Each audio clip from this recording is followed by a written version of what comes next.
Bienvenidos a su espacio Palabras que Transforman. En esta ocasión traemos el tema Pobreza, Exclusión y Dignidad.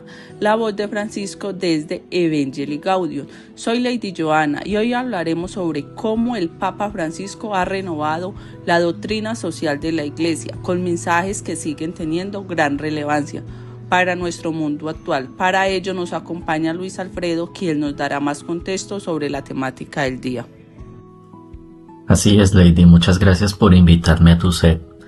Bien, desde el inicio de su pontificado, Francisco ha puesto en el centro a los pobres, la justicia social y el cuidado de la creación. En Evangelii Gaudium, por ejemplo, nos invita a ser una iglesia en salida, cercana a las periferias. Con Laudato Si nos recuerda que todo está conectado, uniendo la ecología y la justicia social en lo que llama cuidado de la casa común. Mientras que en Fratelli Tutti subraya la fraternidad universal y la amistad social, insistiendo en que nadie se salva solo. Por último está la querida Amazonía, donde concreta estos principios en la defensa de los pueblos amazónicos y su riqueza cultural. Gracias a ustedes por la invitación. Me quedo con la idea de que el Papa Francisco nos recuerda que la fe no es solo palabra, sino compromiso con la justicia, la fraternidad y el cuidado de la casa común. Hasta pronto. Gracias, muy claro el mensaje, pero ¿cómo se ve esto en la práctica? Escuchemos algunos ejemplos actuales que nos comparte Milton. Evangelii Gaudium, que traduce la alegría del Evangelio, fue una exhortación que hizo Francisco para que la Iglesia en su evangelización llegara a todas las personas, especialmente a las más desfavorecidas, las pobres. Esta exhortación buscaba incluir a todas las personas, que no dejar por fuera a nadie, porque un ejemplo de lo que se da actualmente, y es algo que siempre ha criticado la Iglesia, es el capitalismo salvaje, en el que las personas son tratadas como mercancías, se prioriza la riqueza personal y entonces los pobres siempre van a ser marginados. La desigualdad económica que hay en el mundo, los ricos son muy ricos, los pobres muy pobres, y entonces el bien común que quería Francisco y que la Iglesia quería para el mundo no se cumple. Y él, sí, Francisco, siendo un hombre consecuente, queriendo predicar desde el ejemplo, siempre mostró la humildad cuando fue elegido papa y también durante su pontificado y cuando falleció.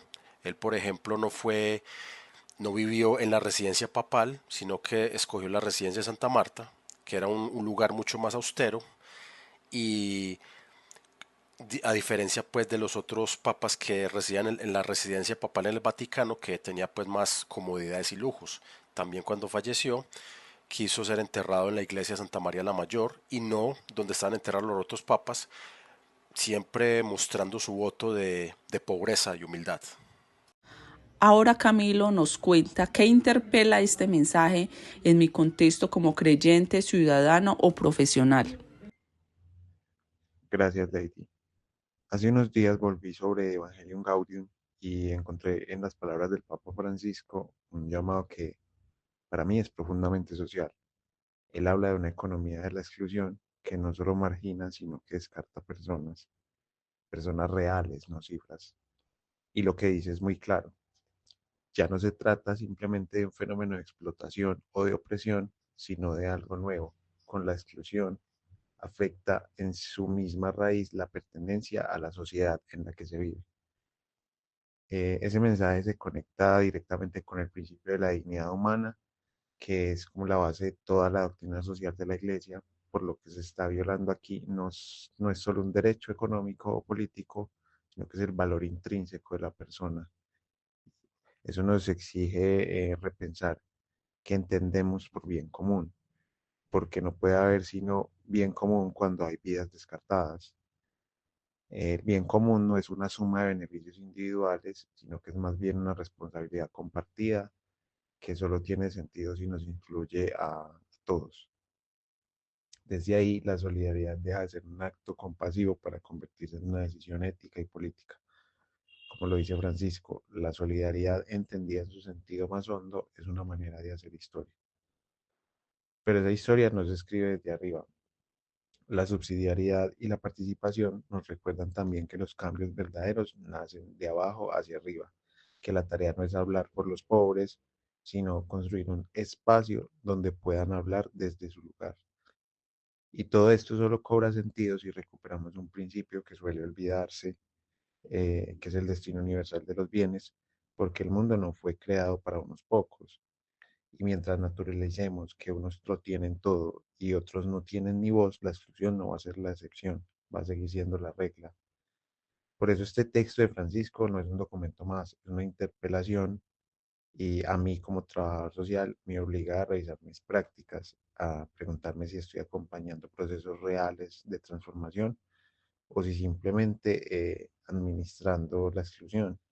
Y esa pregunta creo que no puede esperar. Muchas gracias por la invitación. Como creyentes, ciudadanos o profesionales, estamos llamados a reconocer la dignidad de cada persona y a comprometernos con una sociedad más justa. El Papa nos recuerda que la fe auténtica se traduce en gestos de amor y justicia.